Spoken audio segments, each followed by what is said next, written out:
Our next speaker is Helena Milazzo. Helena is a marine conservationist passionate about science communication and being at the intersection of research and policy.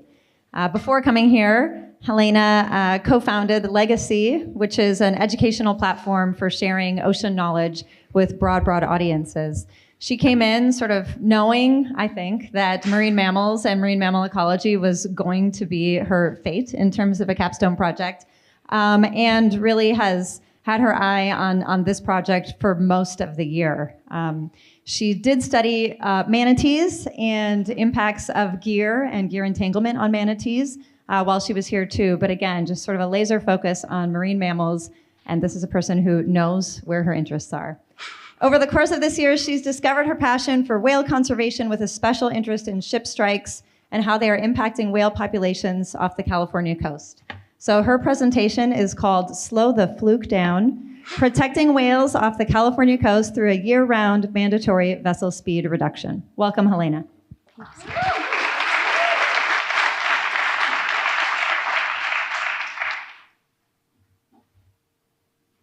On Sunday, March 3rd, the NOAA Southwest Fisheries Science Center stranding team received notice of a dead endangered fin whale in the San Diego Naval Base. A necropsy was performed on the individual that found shattered vertebrae, broken ribs, macerated muscles, and fluid and blood in the abdominal cavity. Vessel strike was determined to be the cause of death shortly thereafter. And while I wish I could say this was an uncommon occurrence or a one-off event, that's simply not the case. Alongside entanglements, vessel strikes are one of the leading causes of whale death and occur when a ship's bow, hull, or propeller collide with a whale, resulting in death or serious injuries that often lead to it. Now, before diving into this issue, I want to provide a little bit of background context about the waters off where we live. The waters off California are a place of incredible biodiversity. Also known as the California Current ecosystem, the wind-driven upwelling brings cool, nutrient-dense deep water to the surface, supporting life all the way up the food chain, from microscopic plankton to some of the largest animals to ever exist on our planet, the blue whale. California is also home to many ports, including the Port of San Diego, the Port of Oakland, the Port of Huanimi, and most notably, the 9th largest port complex in the world, the ports of Los Angeles and Long Beach. In 2019, there were over 4,000 vessel arrivals and departures from the ports of LA and Long Beach alone, making up roughly 30% of the market share imports and exports within the United States. It's safe to say not only are the waters off California a place of great biodiversity, but also a vital industrial commerce. And the overlap between these two does not come without a cost. Ship strikes have been on the rise since the 1950s, primarily due to an increase in ship size, speed, and overall traffic density. When looking at the visuals on the screen of maritime traffic and whale superhighways along the West Coast, it really does not come as much of a surprise that these incidences occur. And while they are one of the leading anthropogenic causes of whale deaths, ship strikes are notoriously underreported and underestimated, and this is primarily due to the nature of the strikes themselves. A vessel operator may be completely unaware that they even hit a whale unless they bring it into port on the bow of their boat, which you can see here on the left. And because not all whales who die from ship strikes end up on shore, and in the event that they do, they may be too decomposed to determine cause of death, which you can see on the right. Regardless, any mortality to these long-lived, slowly reproducing species, especially endangered populations, is highly problematic. Over the years, efforts have been implemented in California to reduce vessel strikes through spatial management tools and voluntary vessel speed reductions. Here, you can see the efforts that have been conducted in Southern California.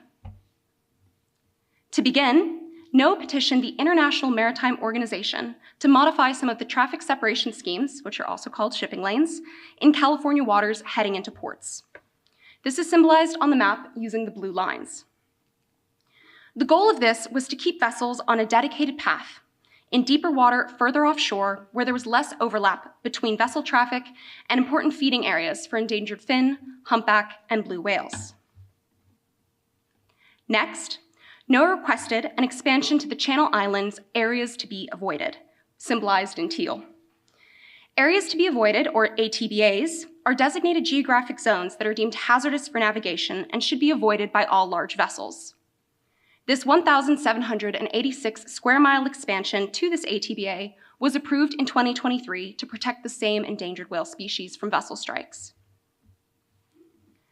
And finally, where physically separating ships and whales was not possible, the federal government issued a voluntary vessel speed reduction, or VSR, shown on the map in gray. From May 1st through December 15th, the federal government requests that all vessels traveling within this region do so at speeds of 10 knots or less. The Protecting Blue Whales, Blue Skies program is an extension of this federal voluntary VSR that uses an incentive-based approach to encourage some of the largest vessels in the region to slow down. And 10 knots is not an arbitrary number. It's the speed in which strike occurrence and lethality to whales dramatically reduces. By slowing ships down to this speed, whales are better able to get out of the way of oncoming traffic and are less likely to obtain fatal injuries in the event they cannot. And while these efforts are fantastic first steps, they're simply not enough. Before coming to Scripps, I had never heard of ship strikes. And it was not until I learned about the accumulation of whale carcasses on the seafloor near the ports of Los Angeles and Long Beach, and began working with the NOAA strike and stranding data, that I realized how big of an issue they really were. And for my project, I wanted to focus on a solution. First, I made a story map, which you can see on the screen, that was designed with a broader and less scientific audience in mind, mainly for members of the general public. My goal for this story map is for it to be an education tool and a platform from which awareness and advocacy can develop. Users can learn about whales off the California coast, the issues with ship strikes, and the steps they can take to make a difference without all the scientific jargon. To accompany the story map, I wrote a manuscript directed at policymakers. This short communications piece was intended to be a call to action, to bring more awareness to the issue, and to highlight what can and needs to be done going forward. And while the audience for my deliverables is different, the message is the same. We need to slow the fluke down. We need to implement a year-round mandatory speed reduction to protect whales off the California coast, and I want to tell you why. Currently, the federal voluntary VSR, as well as the Protecting Blue Whales and Blue Skies incentive-based program, run between May 1st and December 15th, at a time when overall whale abundance, which just means the number of whales in an area, is at its highest. However, it may come as no surprise to you all that whales are in fact still in the waters off California the remaining 4 months of the year. And while all the species that I've been focusing on in my project have been identified in the VSR off-season through either visual or acoustic observation, I want to focus on 2 whale species in particular for the year-round argument: gray and fin whales. Being known for their incredibly curious nature, gray whales are a common target species for whale watching and ecotourism activities. They have some of the longest migrations of any mammal, traveling up to 14,000 miles round trip during their biannual migration. Each year, gray whales will migrate from their summer feeding grounds in the Arctic to their winter mating and birthing grounds in the Gulf of California and back again. This northbound migration occurs between February and May, a time when the seasonal VSR is not entirely in effect. This migration timeline, coupled with the species' tendency to travel through shallower coastal water, puts them at a heightened risk of strike. And while gray whales are not currently listed under the Endangered Species Act, they are protected under the Marine Mammal Protection Act, which prohibits the illegal take, including hunting, harassing, or killing, of any marine mammal in the United States. And death by vessel strike is no exception to this rule. Not only are there legal motivations to prevent ship strike to this species, there are also biological ones. Like all baleen whales, gray whales are ecosystem engineers, which are organisms that contribute significantly to their environment. Alongside many other ecological roles, gray whales recycle nutrients in the areas in which they feed by eating at depth and defecating at the surface. Removing gray whales from an ecosystem can have a multi-trophic level consequence and can even harm fisheries production. The second species I want to focus on are fin whales. Fin whales have been listed under the Endangered Species Act since 1973, and since 1991 have been documented year-round in Southern California, with more recent studies suggesting there may actually be resident populations. Now, while there are peaks in fin whale abundance from summer to autumn when the voluntary VSR is in effect, survivorship of individuals in the off-season of the VSR are important for overall species recovery. It's important to note that a year-round vessel speed reduction won't be enough if nobody is abiding by it, which brings us to our next topic of why this must be mandatory. And this really has two simple answers. And the first is because compliance to the federal voluntary VSR currently are low. To reduce whale deaths by 30%, models have predicted the need for at least an 80% compliance to VSR measures. And currently, compliance to the federal VSR is only 65%. And while the incentive-based Protecting Blue Whales, Blue Skies program has seen higher participation rates for its 33 participating companies, the program is limited by low participation rates across the entire industry and a lack of sustainable funding to expand. The application of a mandatory regulation is the best way to address these shortcomings and further minimize whale fatalities from ship strikes. And the second answer is because it works. Since 2008, a mandatory VSR has been in effect on the East Coast to reduce ship strikes to the critically endangered North Atlantic right whale. Paired with spatial management tools, the mandatory VSR reduced the mean annual number of whale deaths from ship strikes within these areas to 0 for the first 5 years after its implementation. Now, as we know from the strikes to these whales recently, mandatory is no silver bullet. However, it can serve as a foundation from which to build upon and an example that compliance to mandatory measures is possible and produces encouraging results. Now, there may be stakeholders resistant to the application of a mandatory VSR due to its presumed economic consequences. However, an economic analysis conducted in 2019 on the impacts of mandatory VSR measures found that when paired with spatial management tools, the total cost of vessels, which includes the inventory and carrying costs and the vessel transportation costs, actually dropped or hardly changed. Overall, this analysis determined that the change in cost was not significant and would represent a mere fraction of the overall value of these large ports. As they stand, the current efforts to reduce whale strikes are not working to protect whale species off the California coast. Varying tools have been implemented over the years to combat this to no avail. And when the current voluntary measures are not working due to lack of compliance and participation, and whales populations continue to be impacted, different approaches must be taken. In California, there are 3 federal mandates protecting whale species: the Endangered Species, Marine Mammal, and National Marine Sanctuaries Acts. And as the regulations currently stand, all are being violated. The federal government has a legal obligation to uphold the standards set by these regulations. And by failing to make modifications to the current whale protection measures, they are failing to meet the mandates that they themselves established. If California would like to see less of this and more of this, I encourage the federal government to implement a mandatory year-round vessel speed reduction to protect whales off the California coast. I would like to thank my committee members, Dr. Greg Rouse, Dr. Ari Friedlander, and Sean Hastings for their encouragement, knowledge, and for answering my many, many questions. Additional thanks to Rachel Rhodes from WhaleSafe, Jess Morton, Dr. Tomo Oguchi, Dr. Jeff Semenoff, and Dr. Vanessa Zobel for their help and brainstorming.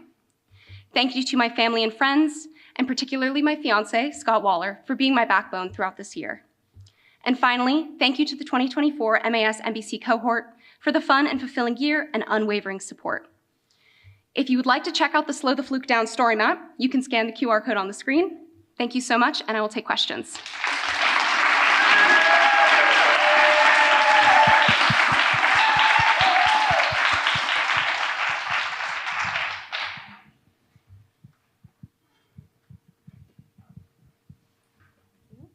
Great presentation, Helena. I learned a lot. I'm curious how a vessel speed reduction like this would be enforced. That's a fantastic question. And I think that's something that is hard, just kind of generally speaking. Currently, the way that vessels, so like with the data that's being collected with, for the voluntary vessel speed reduction, it's all through the AIS transmitters that all vessels over a certain size are required to keep on. And so I would say probably the first step would be to focus on that AIS transmitter data. Obviously, that doesn't address vessels across the entire, all vessels in the area. It would only apply to a certain size class. But I think that would probably be a good way to start.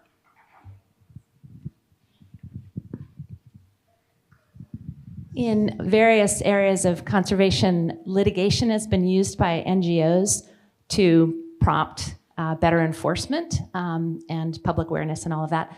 Is there any opportunity for litigation with the current violations that are happening, and has that occurred? And then might there be that as an additional opportunity once the recommendations that you're suggesting are put into place? Thank you for that question. It's fantastic. And I think that's something that I was really surprised about when I first started researching this topic and kind of doing my crash course in environmental policy and all of the regulations that are currently protecting these whale species but are being violated. I do think litigation would be a good next step. So for the Endangered Species Act, and to kind of get a little bit more into it, the Endangered Species Act, for listed species, you have to issue a take reduction plan. And currently, the blue whale take reduction plan does not take into account the impacts of vessel strikes on blue whales. For the Marine Mammal Protection Act, the potential biological removal, which is the number of species or the number of individuals that can be removed from a population without inhibiting species growth, is being exceeded. And it's important to note that this is all modeled because vessel strikes are underreported and underestimated. But for most models, the PBR is being exceeded. And then for the National Marine Sanctuaries Act, death by vessel strike is considered unauthorized take.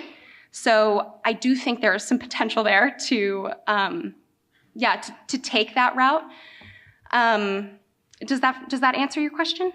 Okay, thank you. A related question, or maybe it's just an observation. The Supreme Court has undertaken a very intentional attack on the ability of federal agencies to do their jobs, on the theory that it's an incursion into what should be the role of Congress as opposed to the executive branch. And that has really made it very difficult for agencies to do some of the enforcement things that you're talking about. So I guess to the extent there's a question in that, it would be, is there any out-of-the-box thinking about where else you might turn for enforcement if the federal agencies are effectively undercut by the court system? Yeah, that's a great question. Thank you so much. I really do think this is there's an opportunity here for a lot of grassroots activism. And that was kind of my primary goal for my story map, is because, like myself, I don't think my situation is unique, that I just didn't really know that much about ship strikes. And when something like this is happening to one of the most, well, maybe this is a personal opinion, but one of the most charismatic marine species, I do think there's a lot of potential there to get people really excited and riled up and want to take more of a grassroots approach. So I think that's probably what I would say in response. Thanks so much, Helena.